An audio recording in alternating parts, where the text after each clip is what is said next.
नमस्कार, जयवन राजस्थान न्यूज में आपका स्वागत है और मैं हूं जितेंद्र। आइए नजर डालते हैं आज की ताजा खबरों पर।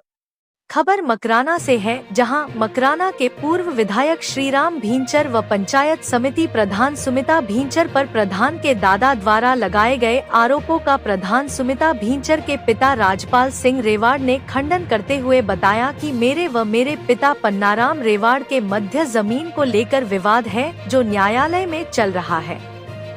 उक्त विवाद से मेरे संबंधी पूर्व विधायक श्रीराम भींचर व मेरी बेटी मौजूदा प्रधान सुमिता भींचर का कोई लेना देना नहीं है।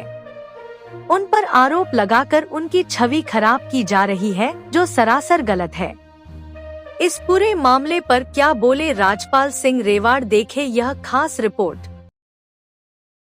हाँ सर जी, मेरा नाम राजपाल सिंह रेवाड़ है, पुत्र श्री पन्नाराम जी रेवाड़, निवास तबड़िया, तहसील मकराना।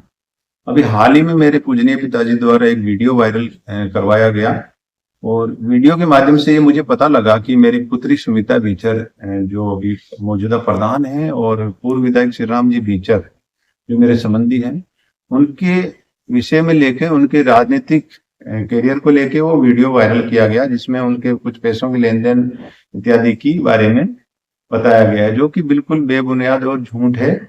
उस वीडियो में खड़े लोगों, जिसमें मेरे छोटे भाई के सालाजी हैं और कुछ राजनीतिक लोग भी खड़े हैं, राजनीतिक परिवार से भी खड़े हैं, तो मुझे ऐसा लग रहा है मेरे पूजनीय पिताजी द्वारा ये सब कुछ इस वर्ध अवस्था में उनके द्वारा कहलवाया जा रहा है और उनको विवश किया जा रहा है कि इस प्रकार का वीडियो वो वायरल करें और मेरी पुत्री और मेरे संबंधी का जो राजनीतिक भविष्य है वो खतरे में डालें। हाल ही में हुए चुनावों में भी इस प्रकार के दबाव मेरे ऊपर भी आए थे, जहां मुझे ये कहा गया था कि आप अपना केस जो आपके पिताजी के ऊपर चल रहा है आप वापस ले लीजिए, हम आपके जो पुत्री है उनको समर्थन दिलवा देंगे। मगर मैंने उन्हें यह कहा कि मामला कोर्ट में विचाराधीन है और इसके ऊपर इस समय कोई कार्रवाई नहीं हो सकती और ये मेरे बाप बेटे की लड़ाई है और मैं इसमें मेरे न्यायपालिका में विश्वास रखता हूँ। ये तो हुई इसकी बात। अब मैं आपको ये बताना चाहूंगा कि ये स्थिति क्यों पैदा हुई, जबकि ऐसा मामला आज मैं समझता हूं कि इस युग में हर घर में पति पत्नी, भाई बहनों, भाई भाई, पिता पुत्र सभी के अक्सर होता है। तो ये मीडिया में आने की आवश्यकता ही नहीं थी। जब मामला कोर्ट में विचाराधीन है, सब जुडिस है, तो ऐसे मामले को आपको मीडिया में लाने की आवश्यकता नहीं थी। आपको माननीय न्यायपालिका में विश्वास होना चाहिए था और आप अपने साक्ष्य सबूत के साथ न्यायालय में आते, जैसा मैं गया हूं। अगर वाद विवाद है तो पहले तो मैंने वाद विवाद को घर में सुलझाने की कोशिश की, अपने नजदीकी रिश्तेदारों को बुला के कोशिश किया। जब नहीं सुलझा तो मैंने न्यायालय की शरण ली और न्यायालय से मुझे सफलता मिली। अगर कोई ऐसी आपत्ति थी तो ये माननीय न्यायालय का सहारा लेते, अपने साक्ष्य सबूत पेश करते। मैं आपको ये बता दूं कि ऐसी स्थिति जो आज ये जमीन है, ये हमारी जॉइंटली एक्वायर्ड जमीन है, संयुक्त परिवार में रहते हुए हमने खरीदी है। मैं वर्ष 1988 मार्च से भारतीय सेना में भर्ती हो गया था और मेरे पिताजी अक्टूबर 90 में पेंशन आ गए थे। उसमें बहुत चंद रुपए उनकी पेंशन थी, लगभग 1500, और उसके बाद में हम दोनों भाइयों ने और पिताजी ने अपने परिवार के प्रोग्रेस के लिए मिलकर संपत्ति जोड़ी।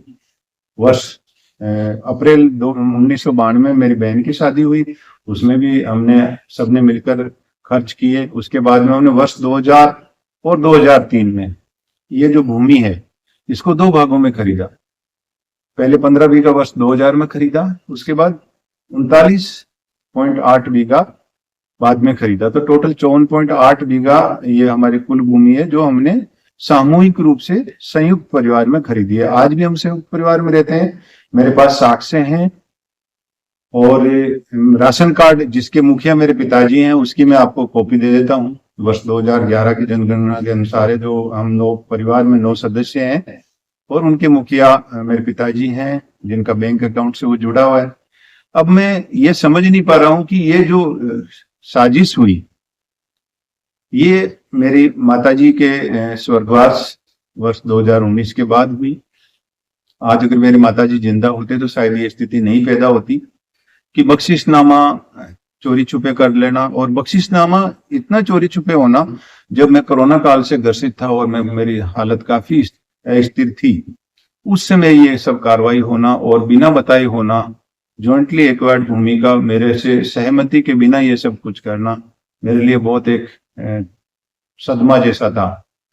तो मैंने जब उसका ये पड़ताल की तो मुझे मार्च 2021 में ये मामला संज्ञान में आया, जबकि बख्शिशनामा तो जनवरी 21 को ही हो गया था। जब मुझे इस पता लगा तो मैंने पिताजी से पूछा, उन्होंने बोला नहीं ऐसा कुछ भी नहीं है, आप तो अपनी सेवा दो और यहाँ सब ठीक है करके। जैसा कि मैं दिन में अपने माता पिता के पहले पूछता रहता था कि सब ठीक है करके, तो मुझे ठीक ही बता देते। अब मुझे क्या पता पीछे क्या षड्यंत्र हो रहा है। जैसा कि महाभारत में एक देखा गया कि शकुनी मामा होते हैं, यहाँ तो हमारे घर की महाभारत में शकुनी मामा के साथ साथ शकुनी मामी भी देखी गई, क्योंकि जो बख्शिशनामा में जो 2 गवाह बने हैं वो उन भांजों के, दोनों भांजों के मामा और मामी थे। और अफसोस की बात तो है कि वो मामी जो राज्य सेवा में सरकारी नौकर होते हुए ऑन ड्यूटी जाके वहां पे ये साइन कर देती है। हालांकि मैं उस मामले में ज्यादा कार्रवाई इसलिए नहीं किया, रिश्तेदारी का मामला था। अब मैं आगे बताता हूँ आगे इसमें क्या होता है। मेरी बेटी जो शादी के बाद में बोराउट रहने लग गई, जिसकी शिक्षा दीक्षा अपने दादाजी के साथ रहकर 12 क्लास तक वो अपने दादाजी के साथ और मम्मी के साथ, उसकी मम्मी गांव में रहती थी, खेतीबाड़ी करती थी, और मैं भारतीय सेना में था, क्योंकि मेरी ऐसी जगह पोस्टिंग थी जहां परिवार रख नहीं सकते थे। तो मेरी बेटी की जो शिक्षा दीक्षा है 12 क्लास सरकारी स्कूल में है और अपने दादाजी से ही संस्कार लिए हैं। उसके बाद में मैंने ये भी वीडियो में देखा कि दादाजी कह रहे हैं कि वो तो अलग रहता है। मैं आपको ये बता दूं कि मैं आज भी अलग नहीं हूं, हमारा संयुक्त परिवार है और हम उसी एक ही घर में रहते हैं। हाँ, जो उन्होंने ये कहा है कि प्रताड़ित उन्हें किया जा रहा है किसी के द्वारा, तो मैं आपको बता दूं प्रताड़ित मैं और मेरा परिवार हो रहे हैं, क्योंकि मेरी सभी जमीन जायदाद और धन दौलत के ऊपर आज उन्हीं का कब्जा है। पिछले 4.5 साल से मैं लगातार पुलिस और न्यायालय में निवेदन कर रहा हूं, जिसकी वजह से मुझे आज सफलता मिली है और मेरे सभी जमीन जायदाद पर उनका हक है। बेघर तो मैं हूं, तो प्रताड़ित वो हुए या मैं हुआ? तो ऐसे मामले में मैं ये चाहता हूं कि जनता ये सब जाने। मैं ये पहले तो ये नहीं चाह रहा था कि ये घर की लड़ाई में मीडिया के माध्यम से हूं, मगर मैं समझता हूं कि इसका खंडन करना अति अनिवार्य है और इसलिए जरूरी है कि लोगों को सच्चाई का सामना आए। एक चीज मैं आपको ये भी बताना चाहूंगा कि सत्य की लड़ाई में मेरे सभी सगे संबंधी भाई और जो मेरे रिश्तेदार हैं वो सब न्याय और मेरे पक्षधर है, जिसके साक्ष्य मैं न्यायालय में प्रस्तुत कर चुका हूं। मैं मेरी पुश्तैदी और ज्वाइंटली एक्वायर्ड दोनों जमीन के लिए न्यायालय में क्लेम किया हुआ है। मामला विचाराधीन है, इसलिए इस मामले में ज्यादा बताना कोई आवश्यक नहीं है।